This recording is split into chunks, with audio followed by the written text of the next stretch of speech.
दोस्तों, मैं पारुल वाजपेयी। मेरे YouTube चैनल पर आपका हार्दिक स्वागत है।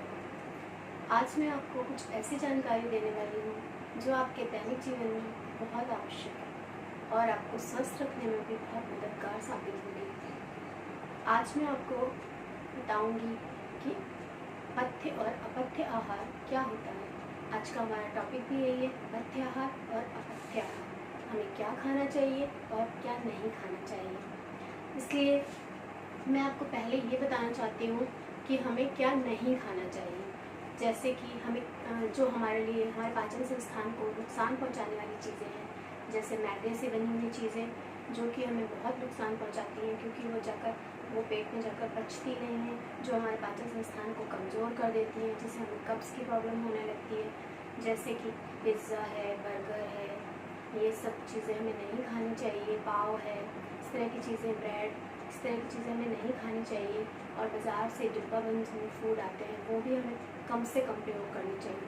मैं ये नहीं कहती कि आप उसे बिल्कुल बंद कर दीजिए, क्योंकि आपको पसंद है, आप उसको खाते हो, आपको अच्छा लगता है, उसको धीरे धीरे कम कीजिए। इससे धीरे धीरे आप उसे कम करेंगे तो आपकी आदत भी छूट जाएगी और आपको कभी कभार खाने से वो नुकसान भी नहीं करेंगे। जैसे कोल्ड ड्रिंक्स का भी प्रयोग नहीं करना चाहिए। कोल्ड ड्रिंक्स भी आपके पेट में जाकर आपको बहुत नुकसान पहुँचाते हैं, जिससे कि आपका पाचन संस्थान कमज़ोर हो जाता है और आपको कई सारी बीमारियाँ घेर लेती हैं, क्योंकि हमारी सारी बीमारियों की जड़ हमारा पेट ही है। और हमें हमें हमारे पेट से ही बहुत सारी बीमारियाँ हमारे अंदर उत्पन्न होती हैं और हमें नुकसान पहुँचाती हैं। इसलिए मेरी आपसे यही रिक्वेस्ट है कि आप लोग ये मैदे से बनी हुई चीज़ें खाना कम से कम कर लीजिए। एकदम मत छोड़िए, पर धीरे धीरे उनको कम कीजिए। और अब हम लोग बात करते हैं पथ्य आहार की, अर्थात हमें क्या खाना चाहिए। हमें ऐसी चीज़ें खानी चाहिए जो हमारे पेट को आराम दें और जिससे हमारा पाचन आसानी से हो सके और हमें पेट की कोई भी दिक्कत ना रहे, कब्ज़ ना हो, पेट साफ रहे, गैस की प्रॉब्लम ना हो। इसलिए हमें ऐसी चीज़ें खानी चाहिए कि जो हमें हद से ज़्यादा फ़ायदे पहुँचाएँ। जैसे कि सुबह उठकर हमें सबसे पहले हमें अपने रोज़ के रूटीन में ही रोज़ ये शामिल करना चाहिए कि हमें पानी खूब पीना चाहिए। जैसे सुबह उठते ही सबसे पहले जैसा कि मौसम है, मौसम के हिसाब से हमें पानी को प्रयोग में लाना चाहिए। अगर ठंडा मौसम है तो हमें गुनगुने जल का सेवन करना चाहिए, और अगर गर्म मौसम है तो हमें नॉर्मल पानी पीना चाहिए। पहले शुरू में तो हमें तब से पानी नहीं पिया जाता, पर धीरे धीरे हमें अपनी आदत में लाना चाहिए। 2 गिलास, 3 गिलास, 4 गिलास पर धीरे धीरे करके हमें पानी पीना चाहिए। फिर उसके बाद हमें थोड़ा वॉक करना चाहिए, जिससे हमारा पेट भी सही रहता है। और सारी नित्य क्रियाओं को संपन्न करने के बाद हमें नाश्ते में जूस या हल्का फुल्का पराठा, रोटी, कुछ इस तरह की चीज़ें लेनी चाहिए। मौसमी फल ज़रूर लेना चाहिए। स्प्राउट्स हैं, जैसे कि अंकुरित अनाज, हमें ज़रूर खाना चाहिए। और जैसे कि हमें मौसमी फलों का सेवन ज़रूर करना चाहिए।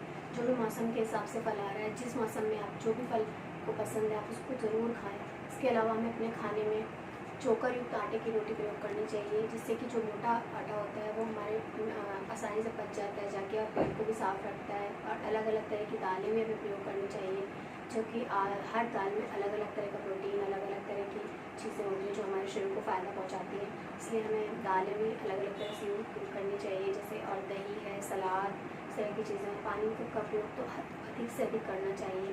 इसके अलावा हमें जितनी पत्तेदार हरी सब्जियां हैं उनका प्रयोग करना चाहिए। हर मौसम में पालक, मेथी, बथुआ, इस सब का प्रयोग हमें अवश्य करना चाहिए।